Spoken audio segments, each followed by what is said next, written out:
Karen lived in a quiet, picturesque neighborhood where everyone seemed to know each other, or at least that's what she'd like to believe. The streets were lined with neatly trimmed lawns, colorful flower beds, and white picket fences. It was the kind of place where kids rode their bikes down the sidewalk, and neighbors waved hello as they walked their dogs. But Karen wasn't just another resident.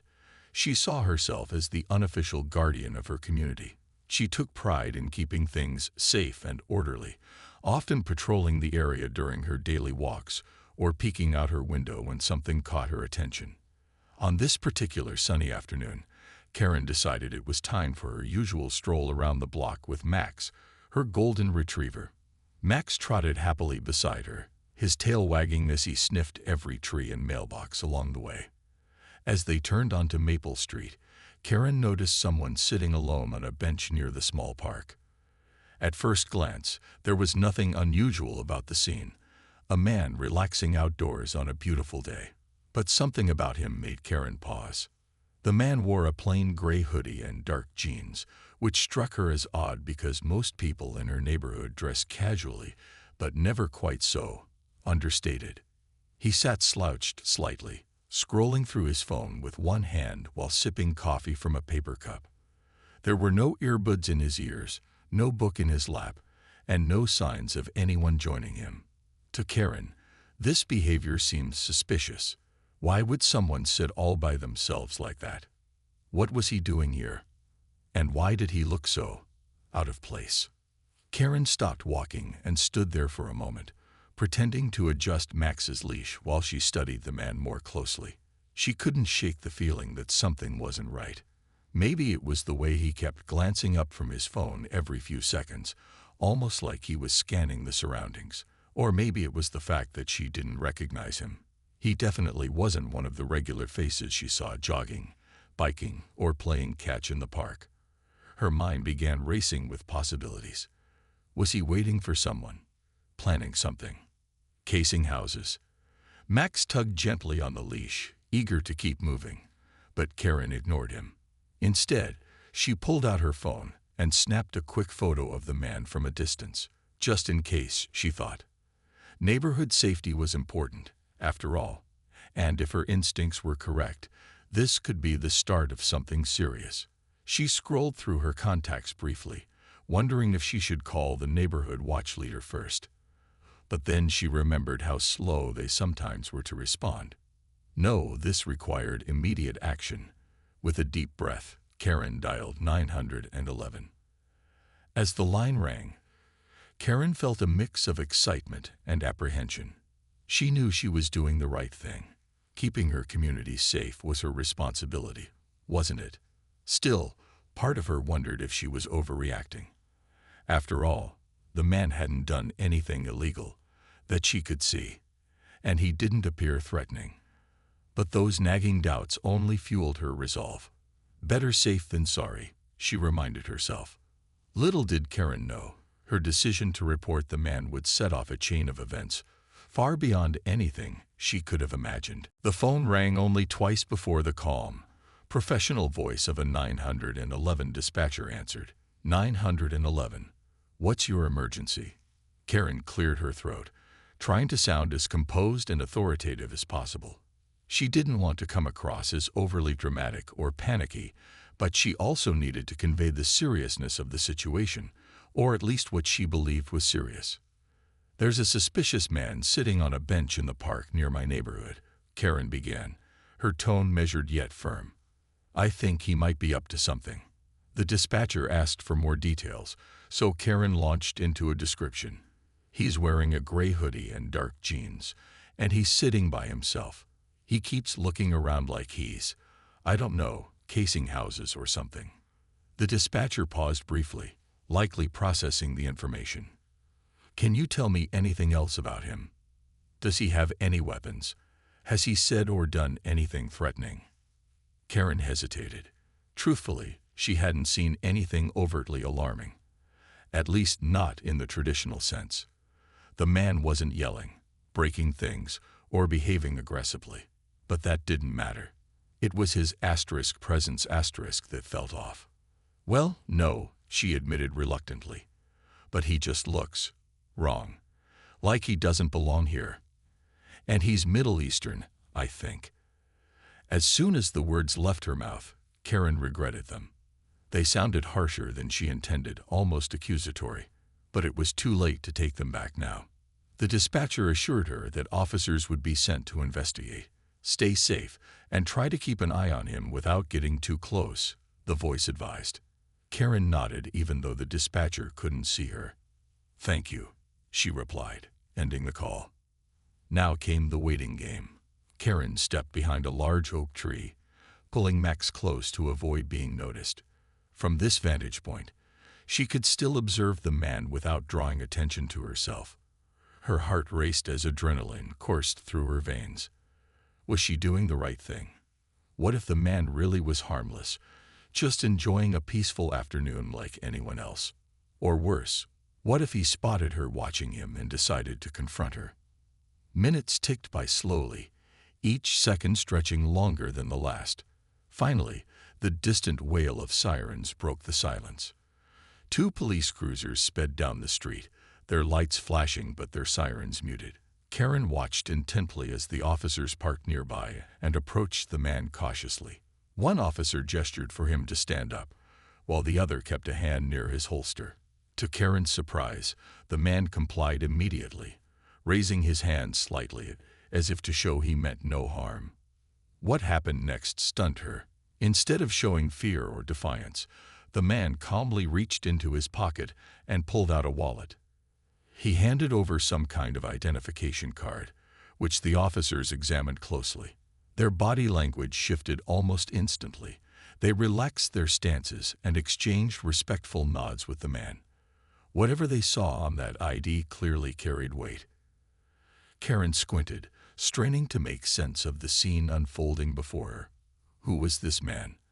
Why were the officers treating him with such deference? And why did it feel like the ground beneath her feet had suddenly shifted? For the first time since dialing 911, doubt crept into her mind.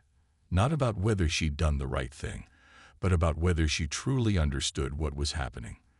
Little did she know, this was only the beginning of a lesson she wouldn't soon forget. As the officers reviewed the man's identification, Karen couldn't help but inch closer, her curiosity overpowering her earlier caution.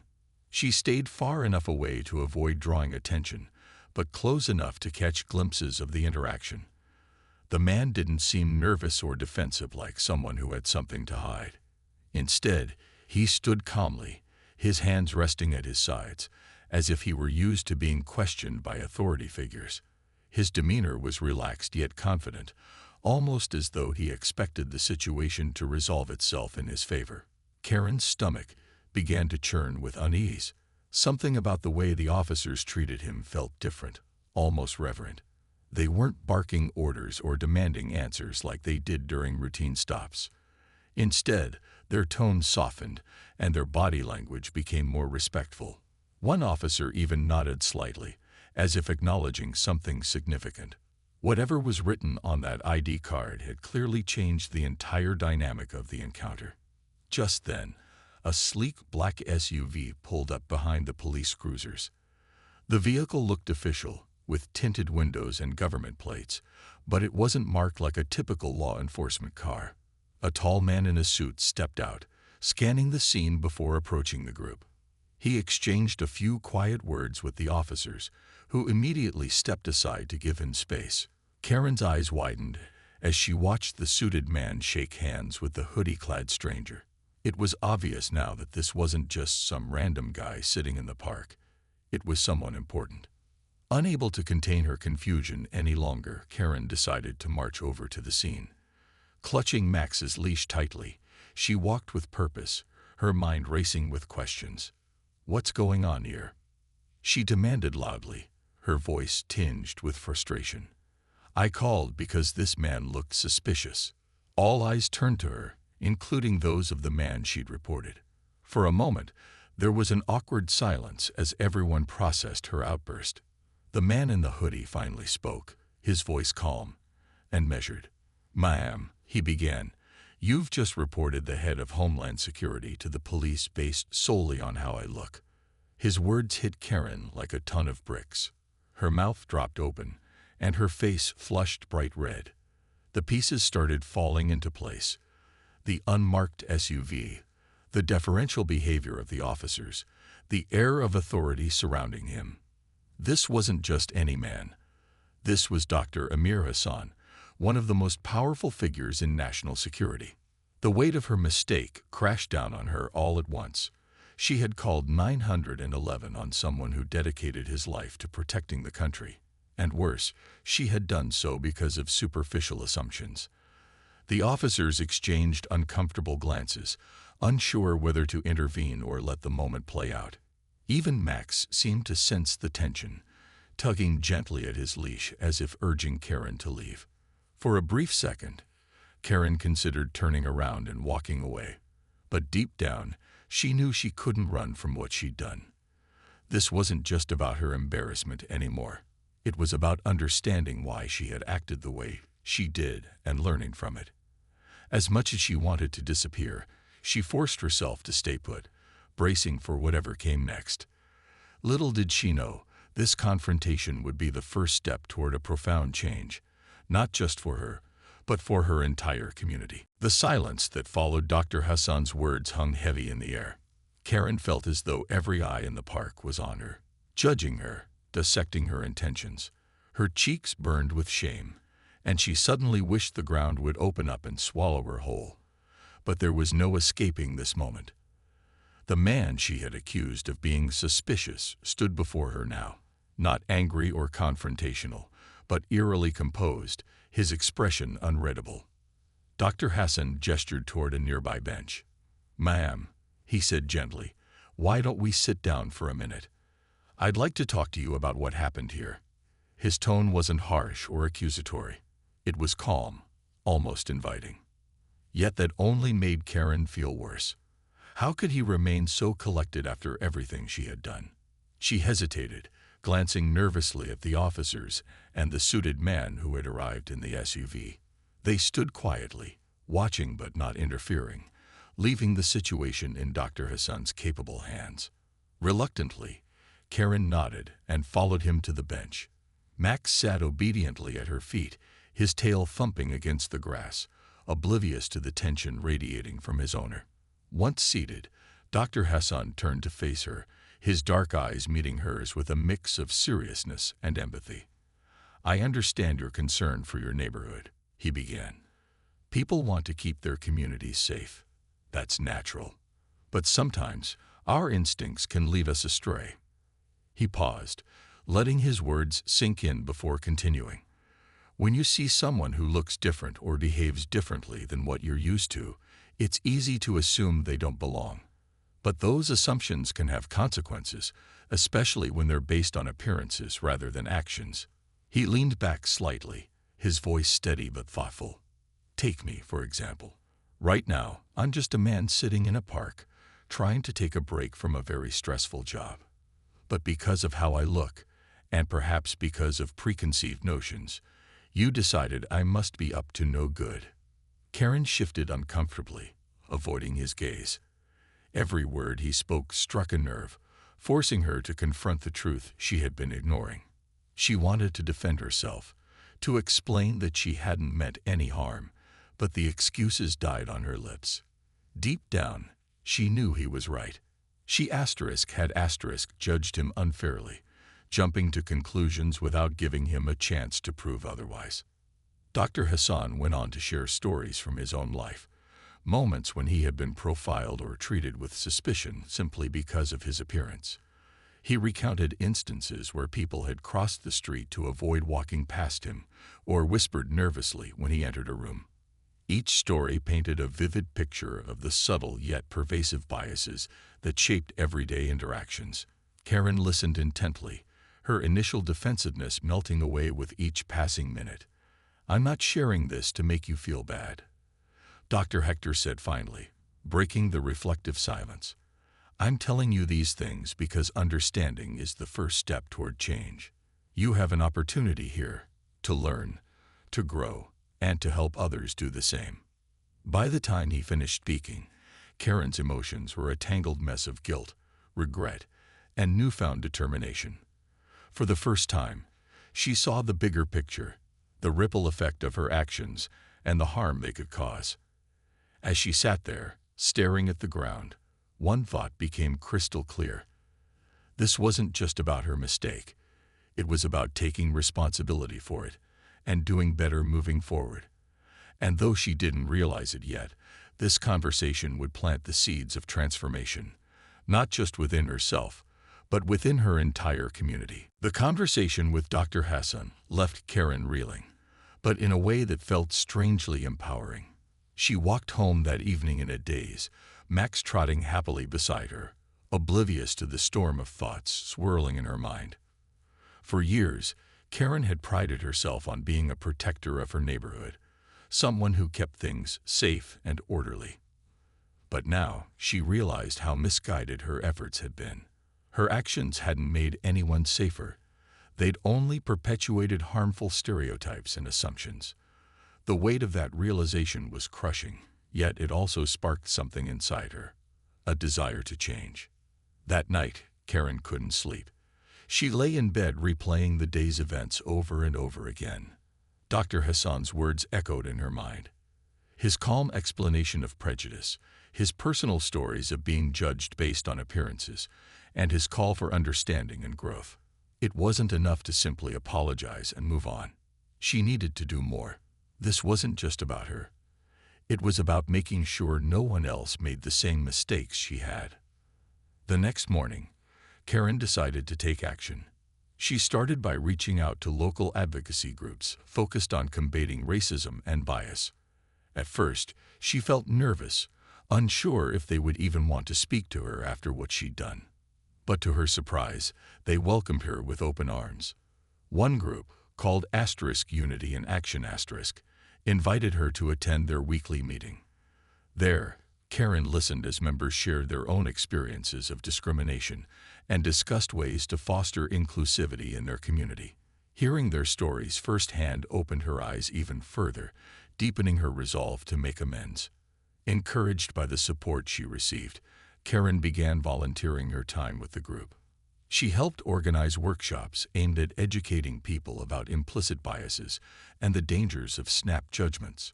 She learned how to facilitate discussions, ask tough questions, and challenge her own preconceived notions. Slowly but surely, Karen transformed from someone who acted out of fear and ignorance into someone committed to promoting empathy and understanding. But Karen knew she couldn't stop there. If she truly wanted to make a difference, she needed to address the issue within her own neighborhood. So, she organized a community meeting titled Building Bridges. Understanding Bias *. Though she initially feared backlash or ridicule, the turnout was surprisingly strong. Neighbors filled the small library room where the event was held, curious to hear what Karen had to say. At the meeting, Karen stood before her peers and recounted her experience with Dr. Hassan, holding nothing back. She admitted her mistake openly, describing how quickly her assumptions had spiraled out of control. "I thought I was doing the right thing," she confessed, her voice trembling slightly. "But instead, I caused harm, not just to Dr. Hassan, but to our entire community. And I'm so sorry." To her relief, the response was overwhelmingly positive. Many attendees thanked her for her honesty, while others shared their own struggles with bias and misunderstanding. When Dr. Hassan arrived later in the meeting, invited by Karen herself, he spoke about the importance of education and dialogue in breaking down barriers. Together, they emphasized that accountability wasn't about punishment, it was about learning and growing together. By the end of the evening, Karen felt a sense of hope she hadn't experienced in years. What had started as an embarrassing mistake had blossomed into an opportunity for meaningful change. Word of her efforts spread throughout the neighborhood, sparking conversations that challenged long-held beliefs and encouraged self-reflection. For the first time, Karen felt like she was truly making a difference, not through fear or judgment, but through understanding and compassion. Months passed, and Karen's journey of redemption continued to unfold in ways she never could have imagined. What began as a personal effort to make amends had grown into something much larger, a movement within her community. Her work with Unity and Action and the neighborhood meetings sparked a wave of awareness and change. People who once dismissed discussions about bias as uncomfortable or unnecessary were now actively participating in workshops and conversations. Slowly but surely, the community started to shift. Karen threw herself into this new role with unwavering dedication. She attended diversity training sessions, read books on racial justice, and even joined online forums where people shared their experiences of discrimination. Each story she heard deepened her understanding of how pervasive prejudice could be, and how subtle it often was. It wasn't always loud or obvious. Sometimes, it was quiet assumptions like the one she had made that caused the most harm. Armed with this knowledge, Karen became determined to use her platform to educate others. One day, while scrolling through social media, Karen stumbled upon an announcement for a citywide event focused on diversity and inclusion. Hosted by local leaders and advocates, the event aimed to bring together residents from all walks of life to celebrate differences and promote unity. Without hesitation, Karen reached out to the organizers, offering to share her story during one of the panel discussions. To her delight, they agreed. On the day of the event, Karen found herself standing backstage, clutching a note card with bullet points she didn't really need. Her heart raced as she listened to the speakers before her, community activists, educators, and even students sharing powerful stories of resilience and growth. When her name was called, she stepped onto the stage, greeted by polite applause. For a moment, she froze under the bright lights, scanning the crowd for familiar faces. Then she spotted Dr. Hassan sitting near the front, giving her an encouraging nod. That small gesture steadied her nerves. "Hi everyone," Karen began, her voice shaky at first, but growing stronger with each word. "My name is Karen, and I'm here today because I made a mistake. A big one." She went on to recount the incident in detail, sparing no one, especially herself, from accountability. She described how her assumptions led her to call 911 on Dr. Hassan, how embarrassing and humbling the experience had been, and how it forced her to confront her own biases. The audience listened intently, some nodding along, others leaning forward in their seats. But Karen didn't stop there. She talked about what came after, the workshops, the conversations, the moments of discomfort that ultimately led to growth. "I've learned that making the difference isn't about being perfect," she said. "It's about being willing to listen, to learn, and to take responsibility when you're wrong. And most importantly, it's about using your mistakes to help others." When she finished speaking, the room erupted in applause. Several attendees approached her afterward, thanking her for her honesty and vulnerability. One woman told Karen that her story had inspired her to start having difficult conversations with her own family. Another man admitted he had judged Karen harshly when the incident first happened, but now saw her as a symbol of hope and progress. Dr. Hassan joined Karen on stage for the final segment of the event, where they discussed the importance of education and empathy in creating inclusive communities. Together, they encouraged the audience to continue these conversations beyond the event, to challenge themselves and others to see the world through a different lens. As the evening drew to a close, Karen felt a profound sense of fulfillment. This wasn't just redemption, it was transformation. She had gone from someone who acted out of fear and ignorance to someone committed to fostering understanding and connection. And though she knew there was still so much work to be done, she also knew she was exactly where she was meant to be. The ripples of Karen's transformation continued to spread far beyond what she had ever anticipated. What started as a single moment of reckoning in the park had evolved into a community-wide awakening, and Karen found herself at the heart of it all. Her journey wasn't easy. It was filled with uncomfortable conversations, moments of doubt, and plenty of hard work, but every step felt meaningful.